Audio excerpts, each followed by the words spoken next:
Hey everybody, it's Jason Blaha here, and today I want to answer a question very briefly that I've been asked a few times, or a point I've seen people raise. And let me make this clear on this one. This isn't one that I have large amounts of scientific evidence or anything on. This is just my personal opinion, a personal philosophy, so take it for what it is. I notice a lot of people will say things like, well, when they're using a belt to squat, they wait until they get to their heaviest sets. The heaviest sets they're going to do before they put the belt on, or they'll say things like, I put the belt on at around 85% or higher intensity. Well, here's the issue that you run into with that type of philosophy, and this is why when I train with a belt, I train with the belt the entire session. I warm up with the belt at anything over about 50% 1 rep max. So for me, generally, the last set that I usually do without a belt is with 100 kilos when I'm warming up. When I go to 140 or higher, I always throw my belt on if I'm training with a belt, but I also go up to 6 months at a time without putting a belt on for any lift. So I'm either training belted or I'm training unbelted. And here's why I personally have that philosophy. Let's say you take someone who uses the other philosophy, they throw the belt on at 85% or higher, and their max squat is 200 kilos. Now, for those of you who go, I don't know kilos, I live in America, well, throw in 200 pounds, I don't care. 200 is still the number 200, working off percentages here. And let's say that person goes up to 160 and does 160 kilos beltless, which to them should be 80% of their max.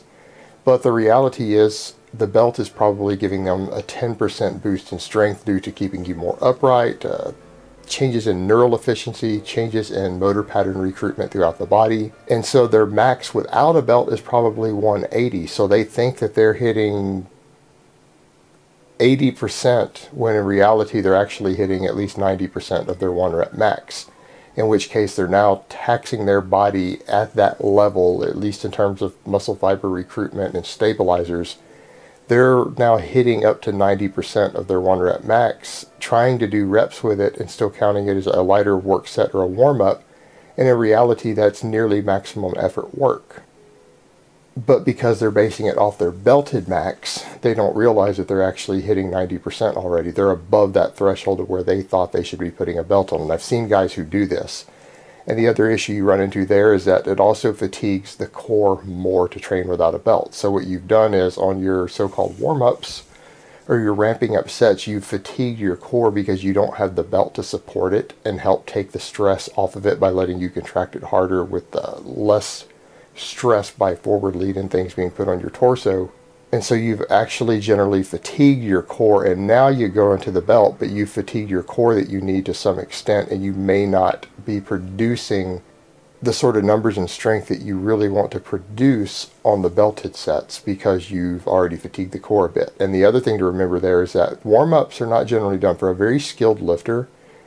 You're not warming up for the purpose of getting joints and everything warm. That should be done really, really easy. That shouldn't take you more than, say, 1 warm-up set. Meaning if you can pull 600 pounds on a deadlift, you should be able to walk over and grab 400 or 500 cold without tearing anything. And if you can't, you've not properly built up your joints and connective tissue. You're not doing it necessarily to prevent injuries. You're doing it to prime the nervous system. You're doing it to get the motor patterns down, the skills down for the heavier lifts that you're working up to, so that you have the technique already down and practiced for the day instead of coming in and trying to do it cold with a very, very heavy weight. And the problem is that your bar path and your motor pattern recruitment is different with a belt and without a belt. And so what you're doing, if you're doing those heavy warm-ups without a belt, you're not actually really warming up perfectly for your belted sets. So I generally recommend that if you are training with a belt in that training session or that block in your training, go ahead and throw the belt on as soon as you pass 50%.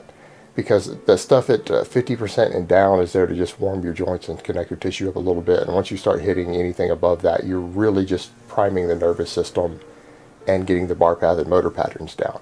And again, if you're not using a belt for those and you're going to hit the heavy sets with a belt, you really haven't done the exact same movement that you're going to be doing with the belt. So you've warmed up with almost a different lift, which isn't really going to hit your desired goal. Now, I'm not saying that that's a big deal and that it's of massive importance, just my personal philosophy, the way I look at it. And so when people ask me the question of, well, when should they put the belt on in a training session, that's why I give that answer that I give. It's based upon that line of thought. Alright guys, so that's really all I have to say on that today. I hope it's been informative, and I will talk to you guys next time. But let me give you guys a bicep shot before I go. Oh, Mount Bicephalus.